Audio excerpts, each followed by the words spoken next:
In this sense, in view of how powerful new media is today, the notion of a controlled media as a tool of social engineering and this cultural change is also doomed. It doesn't mean that attempts to control the media will disappear. You're looking at it. I'm looking at the journalists in the audience. They won't. The methods might just change, or they'll become more subtle. And there may be a greater variety of people or groups who are vying to exercise control through the media for a variety of reasons: business, power, ideological dominance, you name it.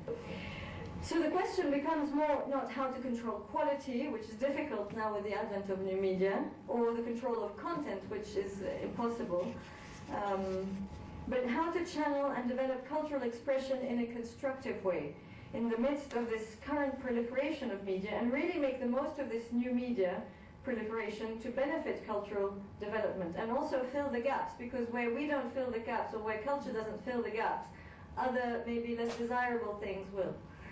So that's important to bear in mind. Culture used to be elitist and expensive. Today in Amman, it's now very easy and accessible. There are a lot of free cultural events organized by different public or private institutions. Apart from things organized by the Ministry of Culture, there's what we do at the Film Commission, Darat al-Funun, the Shoman Foundation, etc., etc. Look at filmmaking. With the advent of digital technology and editing programs, one can make a good quality feature film with 1/10 of the price of a 35mm film.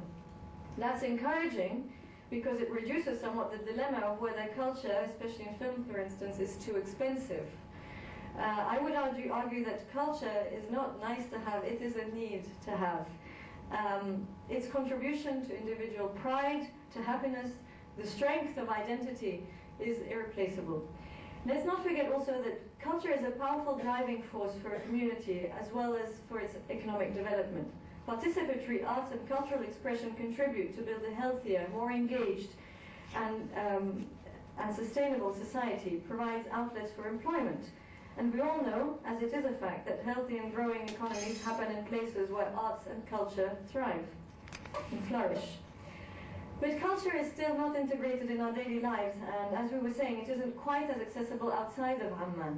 But media is, in various forms, and it is increasingly accessible throughout the kingdom, not only, for example, throughout the knowledge stations that exist with internet access, the training in schools now, but also because of satellite, of course, and there's now an increasing internet penetration around the kingdom. It's on the rise everywhere. So we need to use this media presence to spread culture more broadly in areas where media is present without cultural content. Last Ramadan, I saw a play, you probably know Talal. This is a clip, I could only get a clip from YouTube, they weren't able to send me the original, of those protagonists. And so since last year they've developed what was in the play a little more, if you want to just take a look for a few minutes. لازم بكني جديد بغير اسمها من خمرة ولميس ابو الشعر. هاي شلونك يا لميس؟ زينة. وانت وش اسمك اليوم يا الفريند على الفيسبوك؟ اسمي انترنت اكسبلور سنت. عاشة النيمز يا مكتشف الحب. So here you see we have something that's entertainment, it's culture, and it's media. So it's possible. Culture is pleasing, and for it to spread, it can also be entertaining. But in order for it to develop and not to stagnate, for it to be appreciated and sensed, it actually does need to be introduced at the very earliest stages in childhood. The media can contribute to that. So can school, and school can do so using media. Our educational system has to integrate culture through film in school, for instance. It also needs to, as it does already in certain areas, encourage the use of new media in a responsible way, so that the children also are aware of how to use media and are more in control of it rather than basically passive users. This is all the more important today with the advent of new media and media convergence, which characterizes the media landscape nowadays.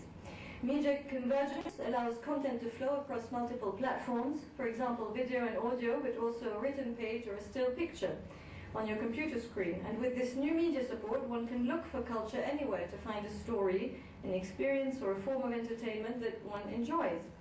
Consumers now become participants. They can react, they can interact, and often they end up producing content of their own, which they in turn use the media to then propagate or share with others.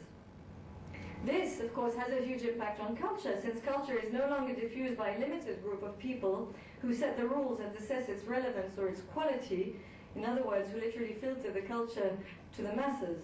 It's now very much a participatory culture, with multifaceted expressions that would have maybe in other times remained unnoticed if it wasn't for the popular adherence it created. If you look, for instance, at rap or hip-hop, and Jordan's very creative artists in this field, Yazan Al-Russan, Aziz Malaka, Sharia 962. I'm just learning about them myself.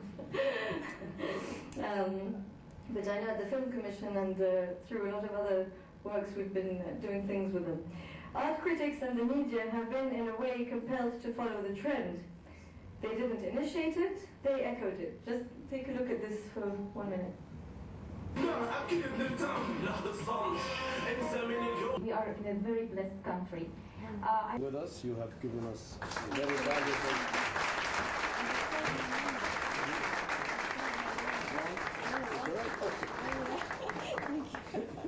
Thank you.